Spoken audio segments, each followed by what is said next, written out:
دعاتن اصل میں دعواتن تھا، دعوا۔ اب تم میں سے کوئی ایک بتائے کہ یہ کون سا صیغہ ہے، جس میں ہمت ہے وہ ہاتھ کھڑا کرے۔ دعواتن کون سا صیغہ ہے؟ کون سا؟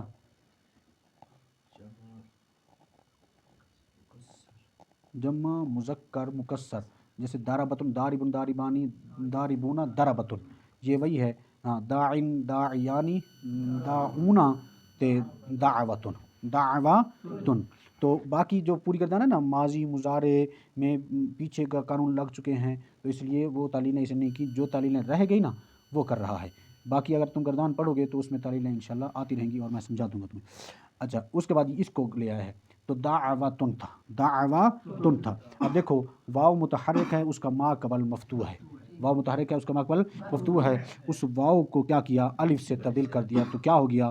دعاتن ہو گیا، دعاتن ہو گیا۔ اب اس کے فا کلمہ کے فتح کو ضمہ سے تبدیل کر دیا، اس کے فا کلمہ کے فتح کو ضمہ سے اس لیے تبدیل کر دیا کیونکہ اگر تبدیل نہ کرے تو یہ ہے دعاتن، پھر یہ التباس اس کا ہوگا کس کے ساتھ؟ صلاتن، زکاتن کے ساتھ، کناتن، زکاتن، صلاتن اور کناتن کے ساتھ۔ حالانکہ وہ تو مفرد ہیں، کوئی یہ سمجھے گا یہ دعاتن بھی مفرد ہے، حالانکہ یہ تو مفرد نہیں ہے، ہیں؟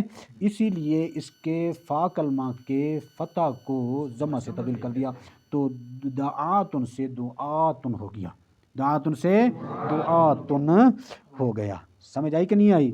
اسی طرح نحاتن ہے، یہ کل تم نے بنا کے آنا ہے کہ نحاتن کس طرح ہے، ایک دفعہ پہلے بھی میں نے تم سے پوچھا بھی تھا کہ اس کی اصل نکال کے آنی، ٹھیک ہے؟ چلو، تو اس پر کام ہوگی بات، آگے تعلیل پڑھ لیتے ہیں لیکن قانون کل پڑھیں گے، ٹھیک ہے؟ کہتے ہیں دعیٌ اصل میں دعوٌ تھا، دعیٌ اصل میں دعوٌ تھا، واو واقع ہوئی اس میں متمکن کے آخر میں جس کا ما قبل واو مدہ زائدہ تھا، جس کا ما قبل واو مدہ زائدہ تھا، اس واو کو یا سے تبدیل کر دیا، واو واقع ہوئی اس متمکن کے آخر میں اس کا ما قبل واو مدہ زائدہ تھا، تو اس واو کو یا سے تبدیل کر دیا، تو دعوون سے دعوین ہو گیا۔ پھر واو اور یا ایک کلمے میں اکٹھے آئے، یہ تم پیچھے پڑھ چکے ہو، ان میں سے پہلا ساکن تھا تو اور کسی چیز سے تبدیل شدہ بھی نہیں تھا، تو اس واو کو یا سے تبدیل کر دیا، جو پہلا ساکن تھا اس واو، پھر پہلا ساکن تھا تو واو کو یا سے تبدیل، یہ یہاں اس لکھ دیتے ہیں لیکن لکھنا کی ضرورت نہیں ہے کیونکہ کرنا واو کو ہی تبدیل ہوتا ہے، یا کو کبھی تبدیل نہیں کرتے، تو واو کو یا سے تبدیل کر دیا، پھر یا کا یا میں ادغام کر دیا، تو دعوون سے دعوین ہو گیا، دعوین سے دعوین ہو گیا کیونکہ ادغام کر دیا نا، دعوین ہو گیا، دعوین ہو گیا۔